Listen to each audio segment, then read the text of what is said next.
السلام عليكم ورحمة الله وبركاته إن الحمد لله والصلاة والسلام على رسول الله وبعد কাছে দূরে সমগ্র পৃথিবী জুড়ে যেখান থেকে এই মুহূর্তে দেখছেন TBN24 টেলিভিশনের পর্দায় জুমাবারের বিশেষ আয়োজন ইসলামী সমাধান আপনাদেরকে আন্তরিক মোবারকবাদ জানিয়ে আজকের অনুষ্ঠান শুরু করছি। আমি নিজাম বিন মুহিব। প্রিয় দর্শক, আমরা প্রতি সপ্তাহে সমসাময়িক একটি বিষয় আলোচনা উপস্থাপন করে থাকি আমাদের প্রিয় স্কলারের মাধ্যমে। আজকে আমরা গুরুত্বপূর্ণ যে বিষয় আলোচনা শুনবো তা হচ্ছে হজ সম্পর্কিত, অর্থাৎ হজের সাথে সম্পর্কিত স্থানসমূহের গুরুত্ব এবং মর্যাদা সম্পর্কে আজকে আমরা আলোচনা শুনবো ইনশাআল্লাহ। সেই সাথে তার পূর্ণাঙ্গ পরিচয় সম্পর্কেও জেনে নেব। প্রিয় দর্শক, এই গুরুত্বপূর্ণ আলোচনা আমাদের সামনে উপস্থাপন করবেন আমাদের প্রিয় স্কলার প্রফেসর ডক্টর মোহাম্মদ মনজুরি ইলাহি। আসসালামু আলাইকুম রহমতুল্লাহ। ওয়ালাইকুম আসসালাম রহমতুল্লাহ বারাকাতুহু। স্যার কেমন আছেন? আলহামদুলিল্লাহ, আপনি কেমন আছেন? আলহামদুলিল্লাহ, আমরাও ভালো আছি। আপনাকে আমাদের জুমাবারের এই বিশেষ আয়োজনের আজকের পর্বে স্বাগত জানাচ্ছি। বারাকাল্লাহু ফিকুম। আমিন ওয়াইয়াক। প্রিয় দর্শক, স্ক্রিনে প্রদর্শিত নাম্বারে আপনারাও আমাদের সঙ্গে যুক্ত হতে পারবেন ফোনে, তবে অবশ্যই একটি বিরতির পরে আমরা আপনাদের প্রশ্নগুলো নেয়ার চেষ্টা করব ইনশাআল্লাহ। স্যার, শুরুতেই আপনার কাছে আমরা জানতে চাই যে এই যে মক্কা আল মুকাররমা, এই যে হারাম বলা হয়, এই মক্কা মুকাররমার ইতিহাস যদি আমাদেরকে ছোট্ট করে আমাদের দর্শকদের সঙ্গে শেয়ার করতেন, কারণ আমাদের আরও কিছু গুরুত্বপূর্ণ প্রশ্ন আছে, সেগুলোর জবাবও আমরা আমাদের দর্শকদের সঙ্গে শেয়ার করব ইনশাআল্লাহ। আলহামদুলিল্লাহ ওয়াসসালাতু ওয়াসসালামু আলা রাসূলিল্লাহ ওয়া আলা আলিহি ওয়া আসহাবিহি আমা ওয়ালা। মক্কা মুকাররমার ইতিহাসের সাথে আসলে অনেকগুলো জায়গা জড়িত রয়েছে। তার মধ্যে প্রধানতম যে স্থানটি বিশ্বের সকল মুসলিমদের হৃদয়ের সাথে সম্পর্কিত সেটি হলো আল কাবা। আল কাবা সেটা হচ্ছে আল্লাহর সৃষ্ট প্রথম ঘর, যা তিনি জমিনে সৃষ্টি করেছিলেন। ইন্না আউওয়ালা বাইতিন উদিআ লিন-নাসি লাল্লাযী বিবাক্কাতা মুবারাকান ওয়া হুদাল লিল আলামিন। সূরা আল ইমরানের মধ্যে আল্লাহ সুবহানাহু ওয়া তাআলা বলেছেন, প্রথম ঘর যেটি আল্লাহ সুবহানাহু ওয়া তাআলা মক্কায় তৈরি করেছিলেন মানুষের জন্য, এটি হচ্ছে বাক্কা নগরীতে বা মক্কা নগরীতে। আউওয়ালা বাইতিন উদিআ লিন-নাস লাল্লাযী বিবাক্কাতা হুদান, এটা মানুষের হেদায়েতের জন্য, সারা বিশ্ববাসীর হেদায়েতের জন্য তিনি এই ঘরটি বানিয়েছিলেন। এই ঘরটা আসলে মূলত কি, এ সম্পর্কে উলামায়ে কেরাম এভাবে বলেছেন, হিয়া বাইতুল্লাহিল হারাম আল্লাযী ফি ওয়াসাতিল মসজিদিল হারাম। এটি হলো আল্লাহর ঘর আল হারাম, যেটি মসজিদুল হারামের মাঝখানে অবস্থিত।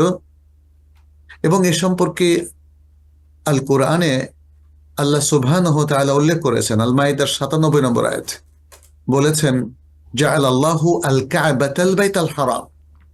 আল্লাহ সুবহানাহু ওয়া তাআলা কাবাকে আল বাইত আল হারাম, অর্থাৎ বাইতুল্লাহ আল হারাম হিসাবে তিনি গণ্য করেছেন, তিনি এটাকে নির্ধারণ করেছেন। আল বাইত বলতে বাইতুল্লাহ, আল হারাম বলতে এখানে সম্মানিত, আল্লাহর সম্মানিত ঘর হিসাবে তিনি এটাকে নির্ধারণ করেছেন। এবং এর যে আরো বিভিন্ন নাম আছে সেটা আমরা বিভিন্ন আয়াতে দেখি। আল্লাহ সুবহানাহু ওয়া তাআলা বলছেন, ওয়া ইয ইয়ারফাউ ইব্রাহিমুল কাওয়াইদা মিনাল বাইতি ওয়া ইসমাঈল রব্বানা তাকাব্বাল মিন্না ইন্নাকা আনতাস সামিউল আলিম। এটাকে আল বাইত বলা হচ্ছে যখন ইব্রাহিম বাইতুল্লাহর যে ভিত্তি প্রস্তর এটাকে উড্ডয়ন করলেন এবং তার সাথে ইসমাইল, তারা দোয়া করেছিলেন, রব্বানা তাকাব্বাল মিন্না, হে আমাদের রব, আপনি আমাদের কাছ থেকে কবুল করুন, নিশ্চয় আপনি সর্বশ্রোতা সর্বজ্ঞ। এবং সূরা আল হজের, এটি সূরা আল বাকারার 127 নম্বর আয়াত। সূরা আল হজের মধ্যে আমরা দেখি আল্লাহ সুবহানাহু ওয়া তাআলা বলছেন, ওয়া ইয বাওয়া'না লিইব্রাহিমা মাকানাল বাইতি আল্লা তুশরিকা বি শাইআন ওয়া তাহহির বাইতিয়া লিত-তাইফিনা ওয়াল কাইমিনা ওয়ার রুকআইস সুজুদ। যখন আমরা ইব্রাহিমের জন্য বাইতুল্লাহর স্থানটিকে তৈরি করে দিলাম, নির্ধারণ করে দিলাম, এই নির্দেশ দিয়ে যে আমার সাথে কোনো কিছুকে শরীক করবে না এবং আমার ঘরকে তাওয়াফকারীদের জন্য পবিত্র করে দেবে, এবং যারা সালাত আদায়কারী কায়েম আর রুকুকারী সিজদাকারী তাদের জন্য বাইতুল্লাহকে পবিত্র রাখবে। সূরা আল হজ্জের 29 নম্বর আয়াতে আল্লাহ তাআলা বলছেন, তুম্মা লিয়াকুদু তাফাতাহুম ওয়া লিয়াউফু নুদুরহুম ওয়া লিয়াতাওয়াফু বিল বাইতিল আতিক, আর তারা যেন এই মহান পবিত্র ঘরের তাওয়াফ করে। তাহলে আল বাইত এবং আল কাবাহ, আল বাইত আল হারাম নানা নামে কোরআন বাইতুল্লাহকে অভিহিত করেছে, মানে এর নামকরণটা করেছে। বাইতুল্লাহর ইতিহাস তো আসলে অনেক লম্বা ইতিহাস। আমরা আবু যার আল গিফারি রাদিয়াল্লাহু তাআলা আনহুর একটা হাদিস পাই, যেটি সহিহ বুখারীর মধ্যে বর্ণিত হয়েছে। তিনি রাসূলুল্লাহ সাল্লাল্লাহু আলাইহি সাল্লামকে জিজ্ঞেস করেছিলেন, পৃথিবীতে প্রথম ঘর কোনটি ছিল? ইয়া রাসূলুল্লাহ, আপনি আমাকে জানান। তিনি বললেন বাইতুল্লাহ অথবা আল কাবা। তারপর কোনটি? তিনি বললেন আল মসজিদ আল আকসা, অর্থাৎ প্রথমটা বললেন আল মসজিদ আল হারাম, দ্বিতীয়টা হলো আল মসজিদ আল আকসা। আবু যার রাদিয়াল্লাহু তাআলা জিজ্ঞেস করলেন, এই দুটোর মাঝখানে কত বছরের পার্থক্য ছিল? নবী সাল্লাল্লাহু আলাইহি সাল্লাম বললেন আরবাউনা সানা, 40 বছর। তাতে বোঝা গেল পৃথিবীর সবচেয়ে প্রাচীন ঘর হচ্ছে এ আল কাবা, এবং যেটাকে আল মসজিদুল হারামও বলা হয়। এটি এতটাই সম্মানিত যে এখানে তওয়াফ করাটাকে ইবাদত হিসেবে গণ্য করা হয়েছে। বাইতুল্লাহর তওয়াফ এটা ইবাদত হিসেবে গণ্য। এবং দ্বিতীয় আরেকটা সম্মাননা হচ্ছে এটি মুসলিমদের কিবলা। তার জীবিত অবস্থায় এটি কিবলা, মৃত অবস্থায় এটি কিবলা, এবং এটি মুসলিমদের প্রথম কিবলা। তারপরে একটা সময় মসজিদ আকসাকে কিবলা করা হয়, এবং পরিশেষে আবারও বাইতুল্লাহকেই সারা মুসলিম উম্মার জন্য কিবলা হিসাবে নির্ধারণ করা হয়। যেমনটা আল্লাহ সুবহানাহু ওয়া তাআলা বলছেন, ফাওয়াল্লি ওয়াজহাকা শাতরাল মসজিদুল হারাম, এখন তুমি তোমার চেহারাকে মসজিদুল হারামের দিকে ফিরিয়ে দাও। আর অনেক লম্বা ঘটনা এখানে আছে। তো বাইতুল্লাহর এই যে সম্মাননা, এগুলো শুধু কেবলা নয়, আর অনেকগুলো বিধান আছে, যেমন প্রস্রাব পায়খানা করার সময় বাইতুল্লাহর দিকে ফিরতে অথবা পেছন ফিরে খোলা ময়দানে বসতে নিষেধ করা হয়েছে। এরকম আরো অসংখ্য হাদিস এবং অসংখ্য সুন্দর সুন্দর বিষয় আছে বাইতুল্লাহর সাথে, যেটি রিলেটেড। প্রথম কে বাইতুল্লাহ নির্মাণ করেছিলেন সে বিষয়টা নিয়েও দেখা যাচ্ছে যে মানে ওলামায়ে কেরামের মধ্যে কিছুটা ইখতিলাফ আছে। কেউ বলেছেন ফেরেশতারা, কেউ বলেছেন আদম আলাইহিস সালাম। তবে কোরআনের বক্তব্যের মধ্যে যেটা দেখা যায়, আল্লাহর নির্মিত প্রথম ঘর ঠিক আছে, কিন্তু প্রকাশ্যে এই ঘরের নির্মাণ কাজ যারা করেছিলেন কোরআন তাদেরকে উল্লেখ করেছে, তারা হলেন ইব্রাহিম এবং ইসমাইল আলাইহিস সালাম। তো এই হচ্ছে সংক্ষেপে আসলে মক্কার এবং সারা পৃথিবীর সর্বপ্রাচীন ঘরের সংক্ষিপ্ত ইতিহাস। জাযাকাল্লাহ খাইর। স্যার, আমরা একটু হাতিমে কাবা সম্পর্কে জানতে চাই। এই হাতিমে কাবা কেন এত গুরুত্বপূর্ণ, বা এইটা কাবার অংশ কিনা, এই বিষয়ে আমাদের অনেক দর্শক জানতে চান। জি, ধন্যবাদ।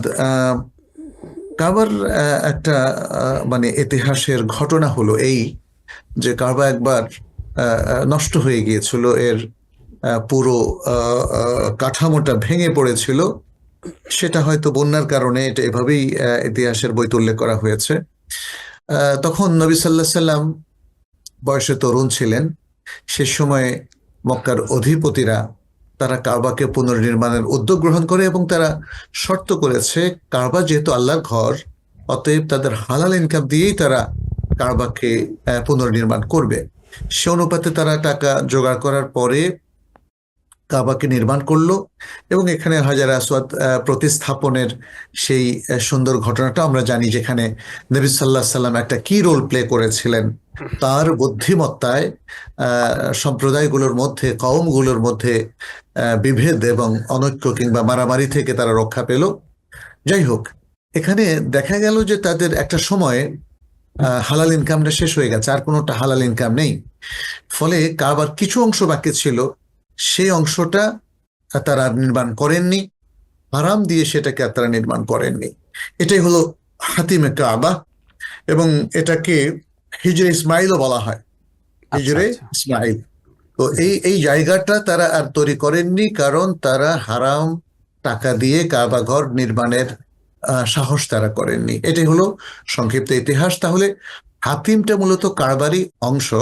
পরবর্তীতে একটা সময় দেখা যায় যখন আব্দুল্লাহ ইবনে জুবাইর রাদিয়াল্লাহু তাআলা এটাকে আবার হারামের মধ্যে ঢুকিয়ে হারামের পুনর্নির্মাণটা বা কিছুটা রেনোভেশনের কাজ করেছেন। জি যেহেতু রাসূল সাল্লাল্লাহু আলাইহি ওয়াসাল্লাম ইচ্ছা প্রকাশ করেছিলেন, আয়েশা রাদিয়াল্লাহু তাআলা আনহার কাছে বলেছিলেন, যদি তোমার জাতির লোকেরা তারা নমুসলিম না হতো তাহলে আমি হাতিমকে কাবার ভিতরে ঢুকিয়ে দিতাম। সে হাদিসের আলোকে আব্দুল্লাহ বিন জুবাইর রাদিয়াল্লাহু তাআলা আনহু তিনি এই কাজটা করলেন।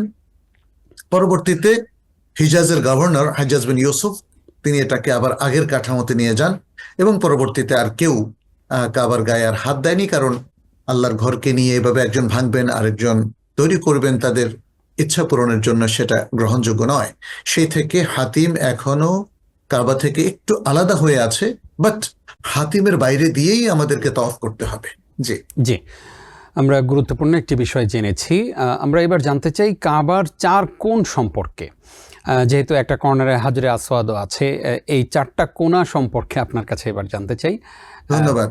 জি ধন্যবাদ। প্রথম কর্নারটা হচ্ছে ব্ল্যাক স্টোন কর্নার, যেটাকে আমরা রকনুল হাজারিল আসওয়াদ বলি। জি। আল হাজার আল আল আসওয়াদ। আসওয়াদ। হাজার আসওয়াদের নিয়ে একটু কথা বলতে হয়। প্লিজ। এটি হলো কাবার পূর্ব পাশে, পূর্ব কর্নার, কাবার পূর্ব কর্নারে স্থাপিত, এবং এখান থেকেই আসলে তওয়াফ শুরু করতে হয়।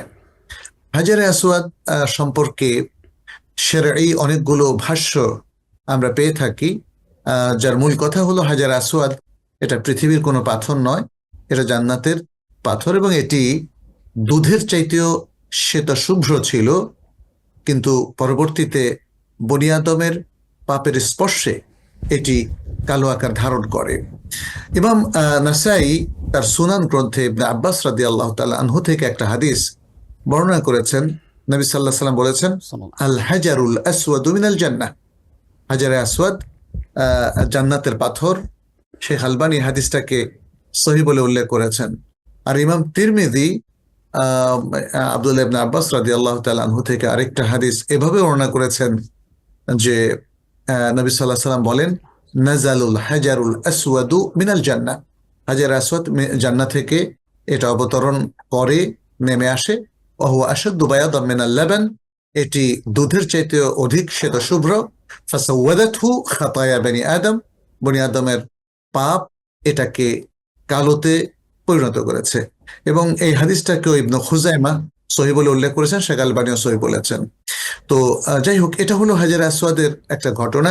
এই কর্নারটা দিয়ে তওয়াফ শুরু করতে হয়, এখান থেকেই একে রকনুল হাজার আসওয়াদ বলা হয়। এরপরে যে কর্নারটা সেটা হলো আর রকনুল ইরাকি। আর রকন আল ইরাকি এর তেমন কোনো ফজিলত নেই, তবে এই বরাবর হচ্ছে ইরাক, ফলে এটাকে আর রকনুল ইরাকি বলা হয়। এবং এর পরের যে কর্নার সেটি হচ্ছে আর রকনুল শামি, শাম দেশের দিকে আসলে ইন্ডিকেট করা হয় কর্নার থেকে, ফলে এটা আর রকনুল শামি। এবং এর পরের কর্নারটা হচ্ছে আর রকনুল ইয়ামানি। আচ্ছা, এখানে রকনুল হাজার আসওয়াদ নিয়ে আরেকটু কথা একটু বলি। রকনুল হাজার আসওয়াদের বেশ কিছু হুকুম আহকাম রয়েছে। সেটি হলো হাজার আসওয়াদকে চুমু দেওয়া এটা সুন্নাহ, অথবা সেটাকে স্পর্শ করা এটাও সুন্নাহ। হাজারে আসওয়াদের উপরে সিজদাও করা যায়, এগুলো হাদিস দ্বারা প্রমাণিত।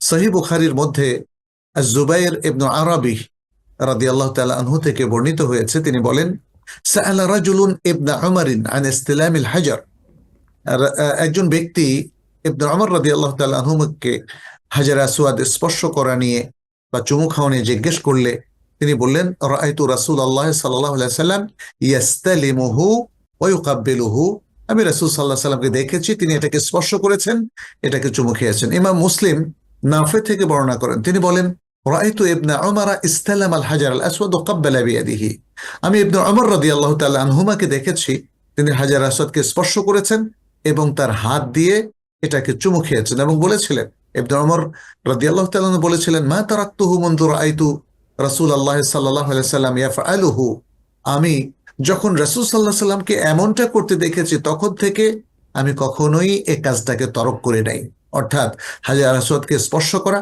এবং তাকে চুমু খাওয়া আমি তরক করি নাই। ইমাম মুসলিম আবু তুফাইল রাদিয়াল্লাহু তাআলা আনহু থেকে আরেকটা হাদিস উল্লেখ করেছেন।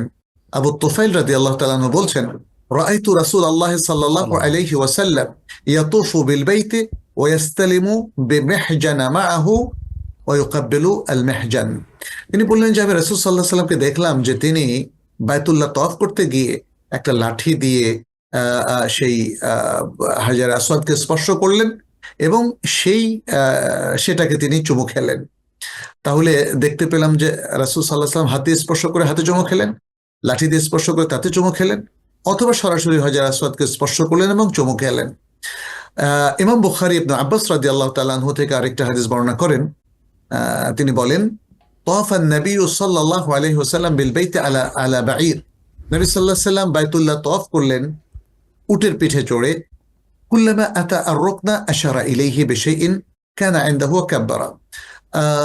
যখনই তিনি রুকনুল হাজার আল আসওয়াদের কাছে আসলেন তখন তিনি কোনো কিছু দিয়ে ইশারা করলেন যা তার কাছে ছিল এবং তিনি আল্লাহু আকবার বললেন।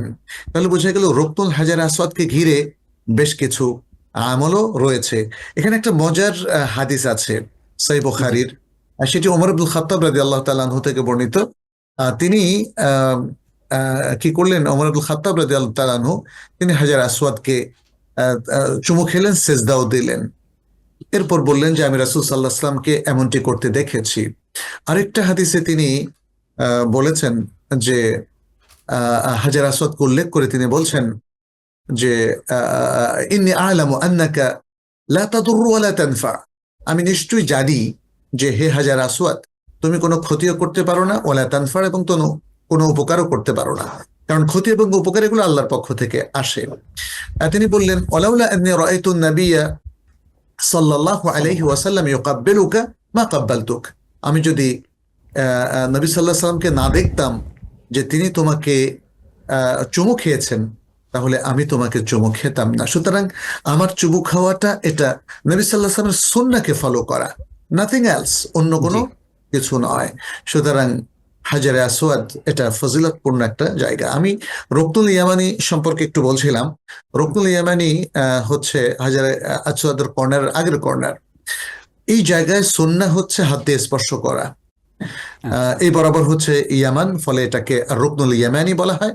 এবং এখান থেকে হাজার আসওয়াদ পর্যন্ত একটা চমৎকার দোয়া নবী সাল্লাল্লাহু আলাইহি ওয়াসাল্লাম আমাদেরকে শিখিয়ে দিয়েছেন। সে দোয়াটা হলো পৃথিবীর শ্রেষ্ঠতম একটা দোয়া, রব্বানা আতিনা ফিদ দুনিয়া হাসানাহ ওয়া ফিল আখিরাতি হাসানাহ ওয়া কিনা আযাবান নার।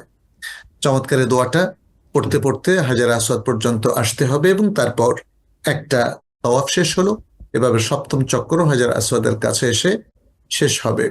একটা ছোট্ট হাদিস বলে আমি আলোচনাটা শেষ করি এখানে, যেহেতু আপনি আরকানগুলো সম্পর্কে জিজ্ঞেস করেছেন। সেটি ইবনে খুজাইমা তার সহিহ গ্রন্থে এবং ইমাম আহমদ তার আল মুসনাদ গ্রন্থে, আল হাকিম তার আল মুস্তাদরাক গ্রন্থে ইবনে আব্বাস রাদিয়াল্লাহু তাআলা আনহু থেকে বর্ণনা করেছেন।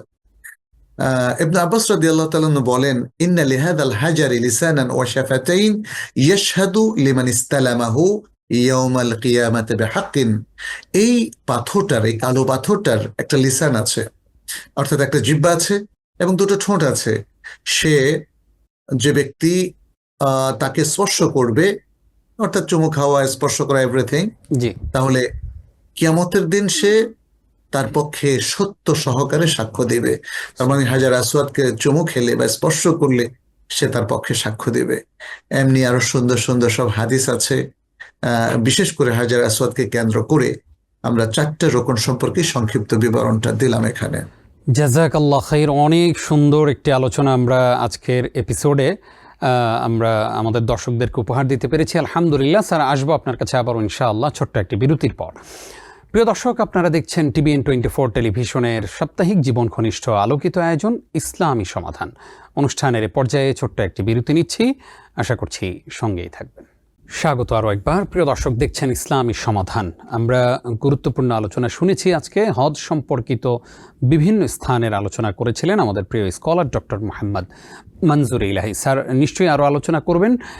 প্রিয় দর্শক, আমাদের সঙ্গে এই মুহূর্তে অনেক দর্শক যুক্ত আছেন, আমরা একজনকে কানেক্ট করছি। আসসালামু আলাইকুম। আসসালামু আলাইকুম হুজুর। ওয়ালাইকুম আসসালাম। জি বোন, প্রশ্ন করুন। আপনি শুনতে পাচ্ছেন আমার জি কথা? জি জি, আমরা একদম ক্লিয়ারলি আপনাকে শুনতে পাচ্ছি। আচ্ছা, হুজুর, আমি এবার হজে যাব, তো আমার জন্য দোয়া করবেন। তো আমি জিজ্ঞাসা করতেছিলাম যে জানার জন্য যে আমরা যখন সাই করব, হ্যাঁ, তখন আমাদের কি নির্দিষ্ট কোনো দোয়া পড়বো, নাকি আমরা যেটা জানি আল্লাহর নাম, তারপরে আহ, অনেকগুলো জি দোয়া আমরা পারি যেগুলো পড়ি, তো সেগুলো করলে হবে না? যে ছোট ছোট বইতে আছে যে সাহি, প্রথম সাহি, দ্বিতীয় সাহি, দোয়া, এগুলা পড়বো। জি জি, একটু বললে আমি খুশি হইতাম হুজুর, আমার জন্য উপকার হতো। অসংখ্য আসসালামু ধন্যবাদ। আলাইকুম, এবং ওয়ালাইকুম আমার আসসালাম। জন্য দোয়া করুন। জি জি, অবশ্যই আপনিও হজে গিয়ে আমাদের জন্য দোয়া করবেন। স্যার, আপনাকে আরও একবার স্বাগত। আমরা আহ, আহ, গুরুত্বপূর্ণ একটি প্রশ্ন, সমসাময়িক ইস্যুতেই আসলে আমাদের প্রসঙ্গের সাথেও রিলেট করেই তিনি প্রশ্ন করেছেন। হজে যাবেন, দোয়া চেয়েছেন প্রথমত, দ্বিতীয়ত হচ্ছে সাইর সময় আসলে কোন দোয়া পড়বেন? ধন্যবাদ। আমরা দোয়া করছি আল্লাহ যেন তার জন্য হজকে সহজ করে দেন এবং আমিন তাকে হাজে মাবরুর নসিব করেন। আমিন। আহ, তিনি সাইর সময় এবং এর পাশাপাশি তওয়াফের সময় কি দোয়া করবেন?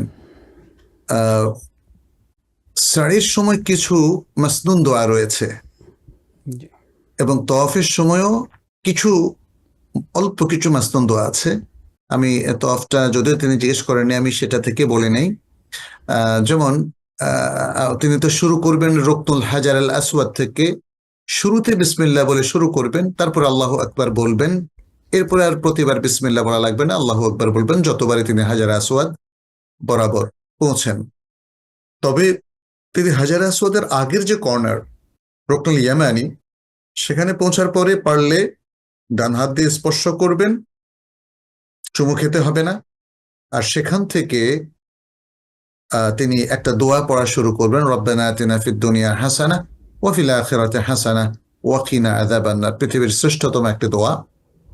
আর তিনি স্পর্শ করতে না পারলে কোনো সমস্যা নেই, কোনো ইশারা করবেন না। এই দোয়াটা তিনি বারবার পড়তে থাকবেন যতক্ষণ পর্যন্ত তিনি হাজার আসওয়াদের কর্নারে না পৌঁছেন। পৌঁছার সাথে সাথে তিনি আল্লাহু আকবার বলে ইশারা করবেন, অথবা স্পর্শ করবেন, অথবা চুমু খাবেন। তওয়াফের প্রত্যেক চক্করে এর বাইরে আর সুনির্দিষ্ট কোনো দোয়া নেই। কোনো কোনো বইতে লেখা আছে প্রথম চক্করে দোয়া, দ্বিতীয় চক্করের দোয়া। এগুলো শুদ্ধ নয়। মানুষ এগুলো কেউ কেউ লিখে দিয়েছে যাতে ওনারা পড়েন, কিন্তু এগুলোকে প্রথম চক্করের জন্য নির্ধারণ করা, দ্বিতীয় চক্করের জন্য নির্ধারণ করা, এটা আসলে অনাকাঙ্ক্ষিত হয়ে যাচ্ছে, এটা জি আনঅথরাইজড হয়ে যাচ্ছে। ফলে অনেকে বেদাত বলেছেন, যদিও সুন্দর সুন্দর দোয়া অনেকে দিয়েছেন। আমরা বলবো যেভাবে নির্দিষ্ট না করে তিনি মনের মাধুরী মিশিয়ে আরবি দোয়া, কোরআনের দোয়া, হাদিসের দোয়া, নিজের ভাষায় মাতৃভাষার দোয়াও তিনি করতে পারেন।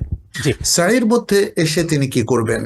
তিনি যখন সারি করার জন্য প্রথমে সাফা পাহাড়ের কাছে আসবেন, পাহাড়ে ওঠার আগেই নবী সাল্লাল্লাহু আলাইহি সাল্লামের মতো করে তিনি একটা আয়াতের অংশ পড়বেন, ইন্না সাফা ওয়াল মারওয়াতা মিন শাআইরিল্লাহ। এতটুকু পড়বেন, পুরো আয়াত পড়ার প্রয়োজন নেই। নবী সাল্লাল্লাহু আলাইহি সাল্লাম বলেছিলেন, আবদাউ বিমা বাদা আল্লাহু বিহ। এই দুটো পাহাড়ের মধ্যে সেটি দিয়ে আমি সাই শুরু করব, যেটা দিয়ে আল্লাহ শুরু করেছেন। আল্লাহ শুরু করেছেন সাফা দিয়ে, ইন্না সাফা ওয়াল মারওয়া। অতএব তিনি সাফা দিয়ে শুরু করে সাফাতে উঠবেন। উঠে তিনি কাবামুখী হয়ে তিনবার আল্লাহু আকবার বলবেন, আল্লাহু আকবার, আল্লাহু আকবার, আল্লাহু আকবার।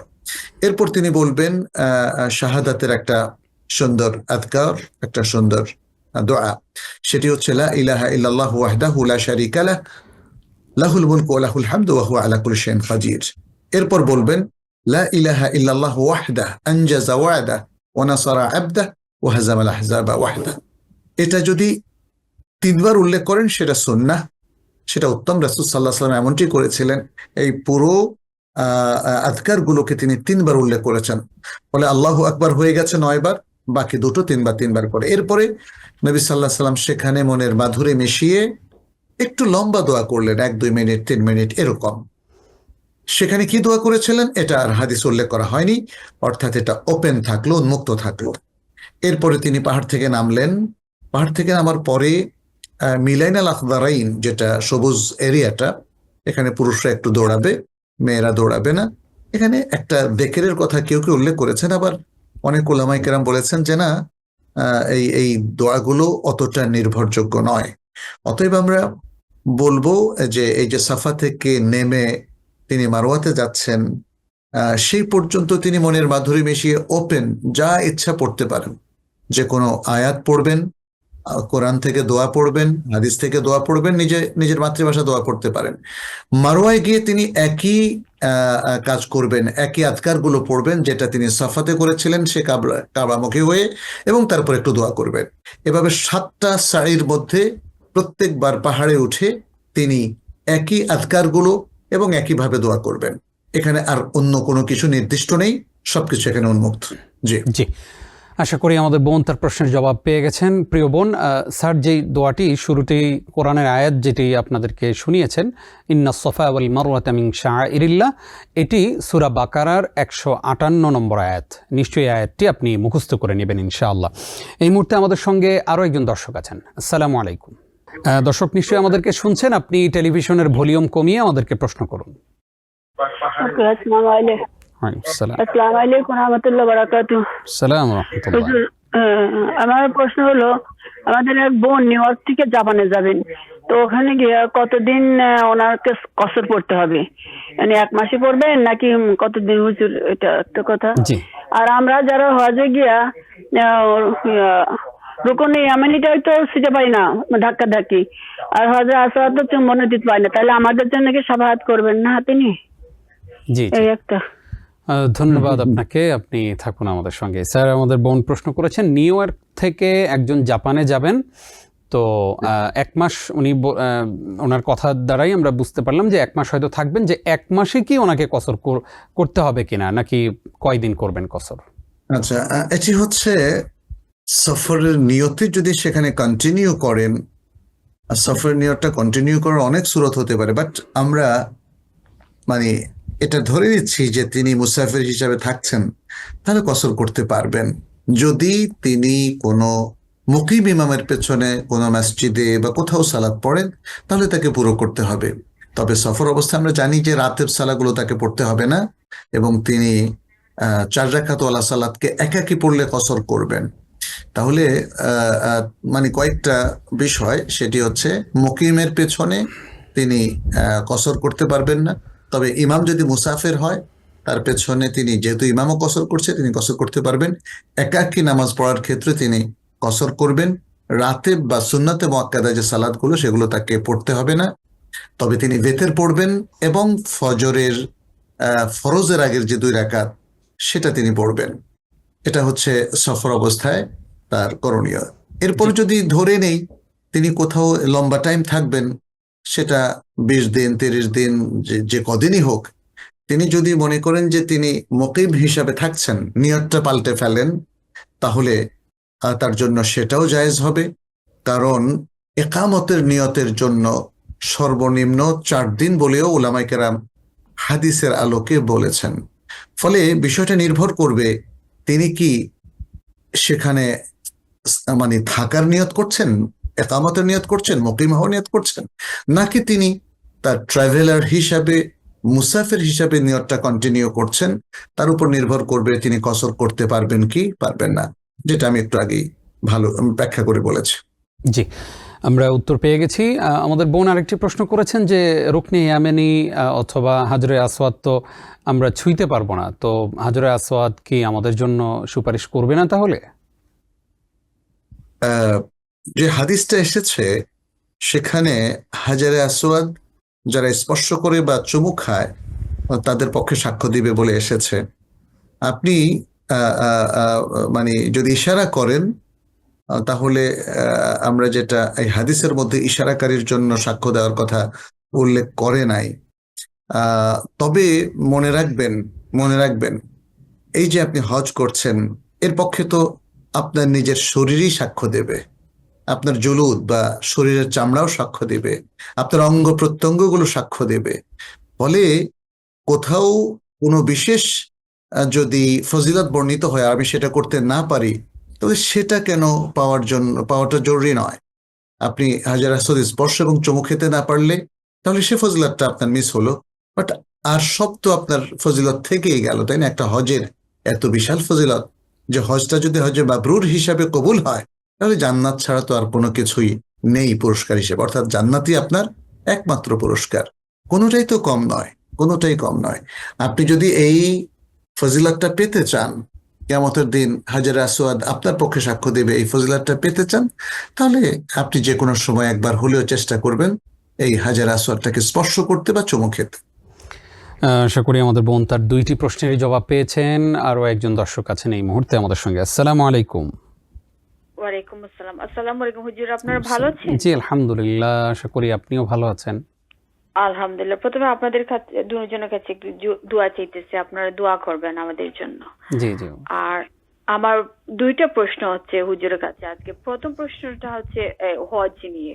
কোনো বয়স্ক মানুষ যদি উনি বড় হজ যেটা করতে পারেন না, কিন্তু যদি উনি উমরা করেন, শারীরিক অসুস্থতার কারণে যদি বড় হজটা করেন না, তাহলে অনেকে বলে থাকেন নাকি মানে উমরা করলে নাকি বড় হজটা ফরজ হয়ে যায়।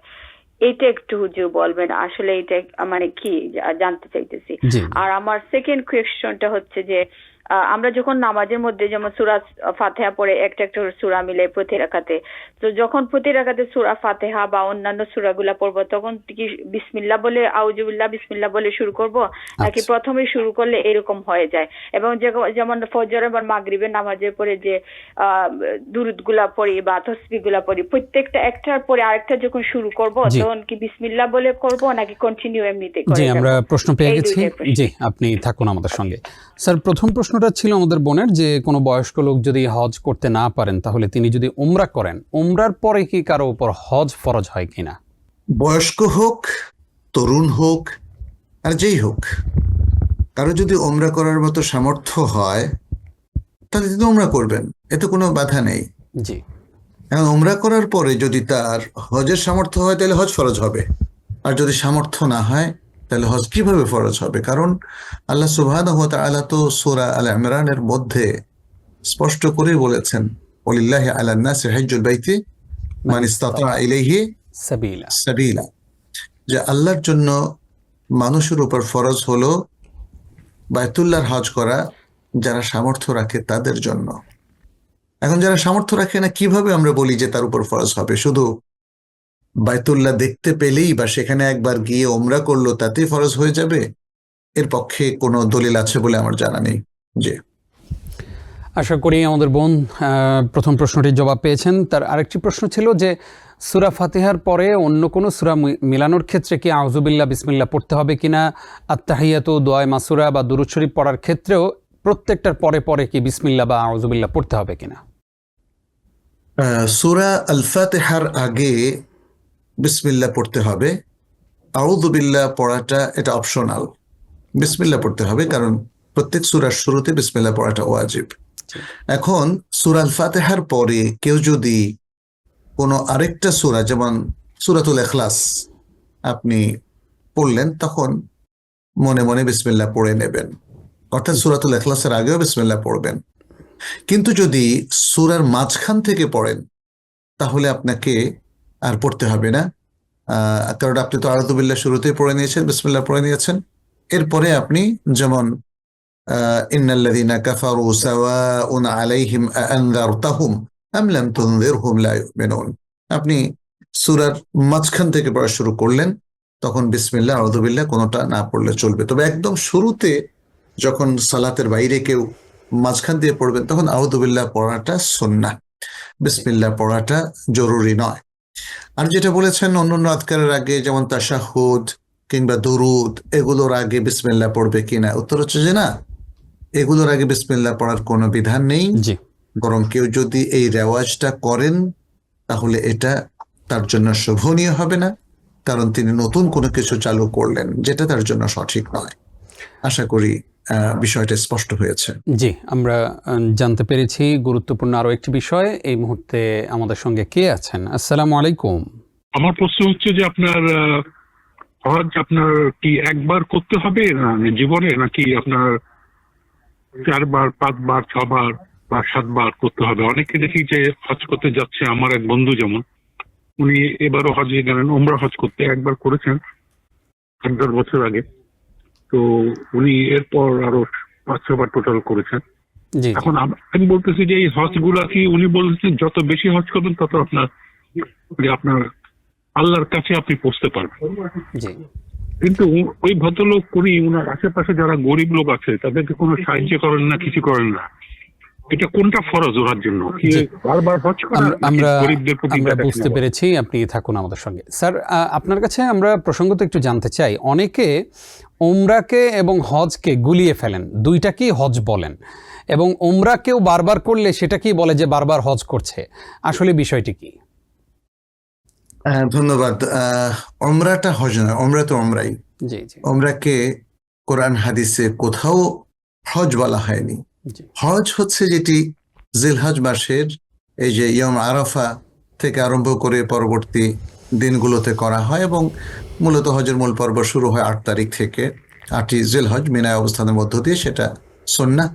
আর মূল পর্ব হলো ওকুফে আরাফা, এবং তারপর মুজদালিফা 10 তারিখে হজের মেইন 5টি কাজ সম্পাদন করে মানুষ হালাল হয়ে যেতে পারে। যাই হোক, জি। এটা হলো হজ। আর ওমরা হলো বছরের যে কোনো সময় বাইতুল্লাহর তওয়াফ এবং সাফা মারওয়া সাই করে হালাল হয়ে যাওয়া। জি। আচ্ছা, এখন একাধিকবার হজ ওমরার কি কোনো দলিল আছে? উত্তর হচ্ছে হ্যাঁ। নবী সাল্লাল্লাহু আলাইহি ওয়াসাল্লাম বলেছেন একটা বিশুদ্ধ হাদিসে, তাবিউ বাইনাল হজ ওয়াল উমরাহ ফাইন্নাহুমা ইয়ানফিয়ানিল ফাকর। তোমরা একের পর এক হজ এবং ওমরা করো, কারণ এ দুটো মানুষের দারিদ্র্যকে নাই করে দেয়, জিরো করে দেয়। আচ্ছা, নবী সাল্লাল্লাহু আলাইহি ওয়াসাল্লাম সুসংবাদ শোনালেন। তিনি কিন্তু আরেকটা জিনিস বলেছেন, এবং আল্লাহও বলেছেন, সেটা হচ্ছে সামর্থ্যবানদের জন্য। কেউ ধার করে, কষ্ট করে, জমি জমা বিক্রি করে সেখানে যাবে, এটা আল্লাহ তাআলা এতটা ইম্পোজ করেন নাই। তিনি উদ্বুদ্ধ করেছেন আল্লাহ নিজে এবং রাসূলুল্লাহ সাল্লাল্লাহু আলাইহি ওয়াসাল্লাম, বাট বলেছেন সামর্থ্যবানদের জন্য। এখন সামর্থ্য যদি কারো থাকে, সে 2 বার 3 বার 5 বার যেতে তো কোনো অসুবিধা নেই। জি আমরা দেখেছি আমাদের সমাজে বহু মানুষ কতবার যে আমেরিকা যাচ্ছে, আবার লন্ডন যাচ্ছে, পৃথিবীর বিভিন্ন সুন্দর সুন্দর জায়গাগুলোতে ভিজিট করছে, কেউ এটার হিসাবও রাখে না। কেউ জিজ্ঞেস করে না যে ভাই আপনি ওই পর্যটন কেন্দ্রে কতবার গিয়েছেন। মক্কা মদিনায় অধিক গেলে আমাদের প্রশ্নটা কেন আসে? ভাই, আমাদের যে ভাই প্রশ্ন করেছেন উনি বলছেন যে এই ভাই তো দান খয়রাত করে না, খালি মক্কা মদিনায় যায়। সমস্যা কি? দান খয়রাত করাটা যেখানে ফরজ সেখানে তিনি সেটা করবেন, তিনি যাকাত দেন। জি আমরা আশা করছি এই ভাই যিনি প্রচুর উমরা করছেন কিংবা হজ করছেন একাধিকবার, তিনি যেহেতু আল্লাহর ভয়ে আল্লাহকে পাওয়ার জন্য এগুলো করছেন, তিনি অবশ্যই জাকাত, ফরজ জাকাতটা দিয়ে দিচ্ছেন। নফলটা তো তার জন্য নফলই থাকলো, তিনি দিলে ভালো, না দিলে কোনো সমস্যা নেই। আমরা দুনিয়াবি কাজে যে একটা বিশাল 500 কোটি টাকার একটা বাড়ি করলো, তাকে কখনো জিজ্ঞেস করলাম না যে ভাই আপনি কত কোটি টাকা গরিবকে দিয়েছেন। গরিবকে দেওয়ার ব্যাপারটা এটা একটা মানবিক ব্যাপার, এটা একটা সোশ্যাল রেসপন্সিবিলিটি, কোনো সন্দেহ নেই। ইসলাম এগুলোর প্রতি প্রভূত উৎসাহ দিয়েছে।